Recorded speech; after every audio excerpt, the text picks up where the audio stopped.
ये वीडियो देखने के बाद आप सच में सिर्फ आधे घंटे में ही ऐसी चिकन करी बना लोगे जिसमें चिकन हड्डी से एकदम आराम से अलग हो जाएगा। इतना सॉफ्ट बनेगा दोस्तों, ये एकदम परफेक्ट बैचलर स्टाइल रेसिपी है। तो फिर देर किस बात की दोस्तों, चलो फिर शुरू करते हैं। अब यहाँ पर आधे घंटे में चिकन बनाना है, तो सबसे पहले हम चिकन को मैरिनेट कर देते हैं। आधे घंटे में हम मैरिनेशन भी कर देंगे और चिकन भी रेडी हो जाएगा। तो चिकन में आप सबसे पहले जो लेग पीस होंगे उनमें ऐसे कट लगा देना। कट लगा के इसमें 1 टेबलस्पून कच्चा सरसों का तेल डालना। सच में दोस्तों कच्चा सरसों का तेल डालना है। उसके साथ साथ 1 टेबलस्पून अदरक लहसुन का पेस्ट, 1 चम्मच नमक और आधा चम्मच कश्मीरी लाल मिर्च या नॉर्मल लाल मिर्च भी चलेगी। इन सारी चीज़ों को आप अच्छे से मिलाना। इस चिकन करी की खास बात यह है कि ये थोड़ी स्पाइसी बनती है, मतलब एकदम चटपटी सी बनती है। भाई बैचलर स्टाइल है तो वैसी ही बनेगी ना।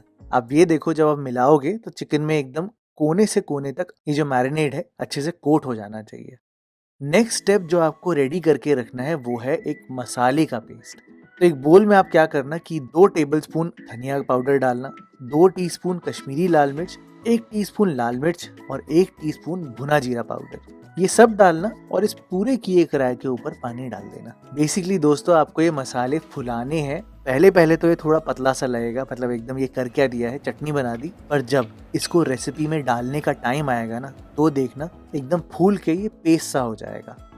आखिरी चीज़ जो आपको रेडी करके रखनी है वो है प्याज। मैंने 4 प्याज लिए हैं और उनको बिल्कुल रफली लंबा लंबा काट लिया है, बिना सोचे समझे। इनकी आराम से ग्रेवी बन जाएगी, कोई मिक्सी विक्सी की भी ज़रूरत नहीं है। तैयारियां खत्म, सीधा ही कुकर पे चलते हैं। कुकर में आप थोड़ा सा तेल डालना। मैंने 2 लीडर तेल डाला है और गरम तेल में सबसे पहले काली मिर्च, 4 लौंग, 4 छोटी इलायची, 1 तेज पत्ता और सूखी लाल मिर्चें भी डालूंगा, लेकिन अभी नहीं डालूंगा, बाद में डालूंगा। पहले डालता हूँ तो वो जल जाती है।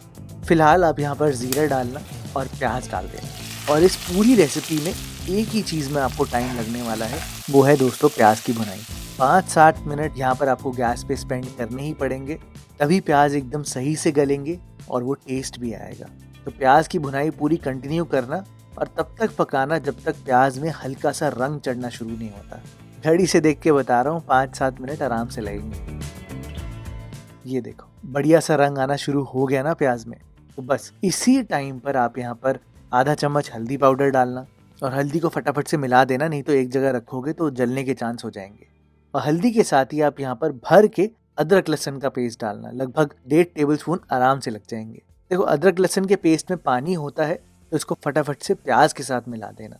और जब थोड़ा सा अदरक लहसुन भुन जाएगा ना, अब डालना मेरा सीक्रेट इंग्रेडिएंट, जो कि है 1 टेबलस्पून बेसन। अब ये बेसन डालना ही क्यों है, इससे दिक्कत नहीं आएगी पकाने में। वैसे दोस्तों आपको दिक्कत नहीं आएगी। बेसन क्या करेगा कि आपकी ग्रेवी में एक थिकनेस देगा, जिससे कि आपकी ग्रेवी जुड़ेगी और इससे थोड़ा यूनिक सा फ्लेवर भी आएगा। जैसे तंदूरी फ्लेवर होता है ना, भुने हुए बेसन का कुछ वैसा सा फ्लेवर आएगा। तभी तो मैंने इसमें कच्चा सरसों का तेल भी डाला था।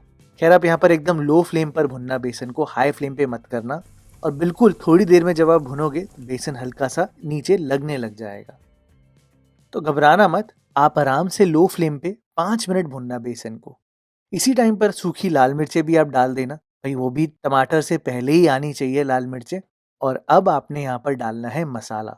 देखो अब दिखाता हूँ मैं आपको, लग रहा है ना एक पेस्ट सा, फूल गए दोस्तों आपके मसाले।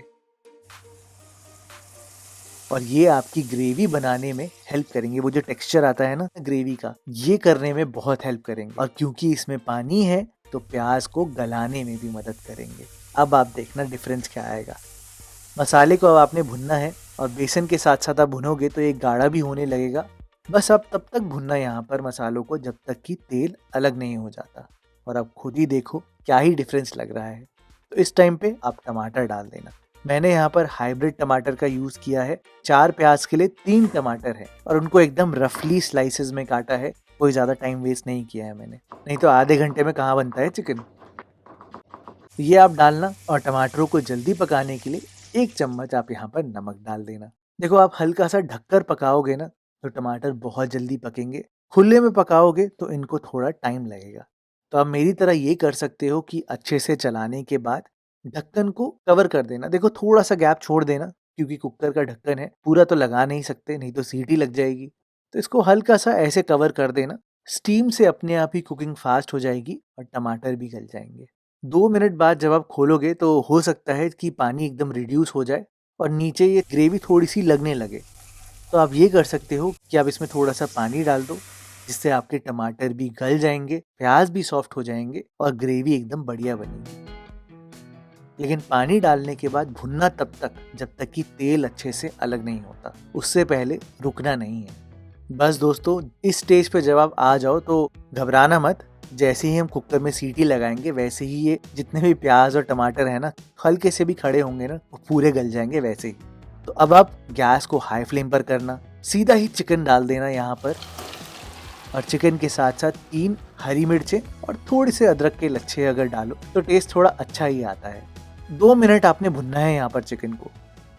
बेसिकली तब तक भुनना है जब तक कि इसका कलर चेंज नहीं हो जाता, पिंक से हल्का सा वाइट नहीं हो जाता, तब तक आप भुनना। एग्जैक्ट 2 मिनट लगेंगे, हाई फ्लेम पे हम कर रहे हैं।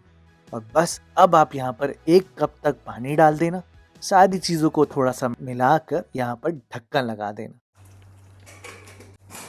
और गैस को मीडियम फ्लेम पे करके आपको सिर्फ 1 सीटी लेनी है और ये सारा काम आप आराम से आधे घंटे में कर लोगे। देखो यहाँ तक तो कर लोगे, लेकिन जब आप ढक्कन खोलोगे आप देखो इसका टेक्सचर भी बढ़िया आया है। पर अभी एक लास्ट चीज करनी है, वो है कि एंड में आपको गरम मसाला डालना है 1 चम्मच और भर के कसूरी मेथी डालनी है। फ्रेश धनिया के साथ आप यहाँ पर एकदम लो फ्लेम पर सिर्फ एक उबाला आने तक यहाँ पर पकने देना चिकन को, और फिर ढक्कन लगाकर गैस को बंद कर देना। ऐसे ही छोड़ देना 5 मिनट के लिए। बहुत कम मेहनत से बहुत कम टाइम में आप ऐसा चिकन बना लोगे।